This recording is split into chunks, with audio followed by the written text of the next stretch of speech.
Bon, très bien, mais vous pouvez lever la barrière et ouvrir la L2 à la circulation.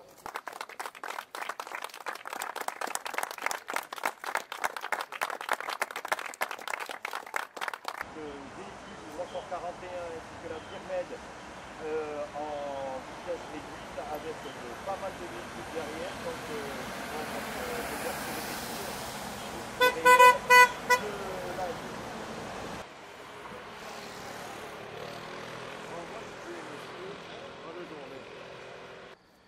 C'est un ouvrage qui était très attendu depuis très longtemps par les Marseillais et les Provençaux. Et nous sommes heureux aujourd'hui que cet ouvrage, si utile, soit ouvert à la circulation. C'est indispensable pour permettre une circulation plus fluide au sein de la ville.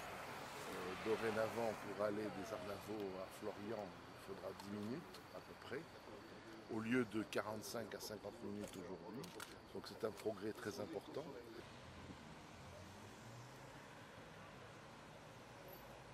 À terme, c'est 100 000 véhicules jour dans les deux sens confondus, c'est-à-dire 50 000 véhicules jour par sens.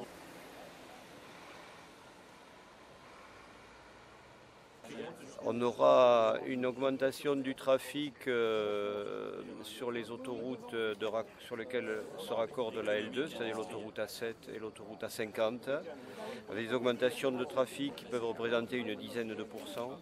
Donc on peut avoir des points de saturation le matin ou le soir qui apparaissent. Par contre, les itinéraires de centre-ville, la rocade du Jarret notamment, devraient avoir un trafic qui diminue entre 20 et 25% à terme.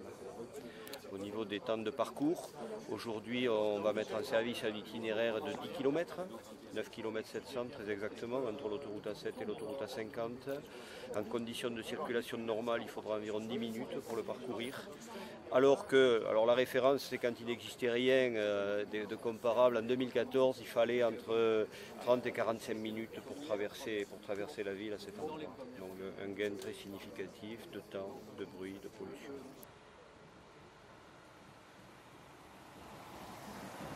Il faut veiller à ce que cet ouvrage, qui est un facteur donc de meilleur cadre, de meilleure qualité de vie pour ceux qui circulent dans Marseille, soit aussi quelque chose de positif pour les gens qui habitent dans le quartier, notamment au regard des risques de pollution en termes de bruit et en termes d'air. Alors pour ce qui concerne l'air, il y aura des analyses qui vont être lancées très vite pour vérifier la qualité de l'air, et puis très vite, c'est une fois que la circulation sera stabilisée, c'est-à-dire au cours de l'année 2019. Et puis pour ce qui concerne le bruit, des ouvrages ont été réalisés sur la partie sud de la route, et maintenant il y en aura d'autres qui seront installés définitivement sur la partie nord de la route, c'est-à-dire celle où nous sommes.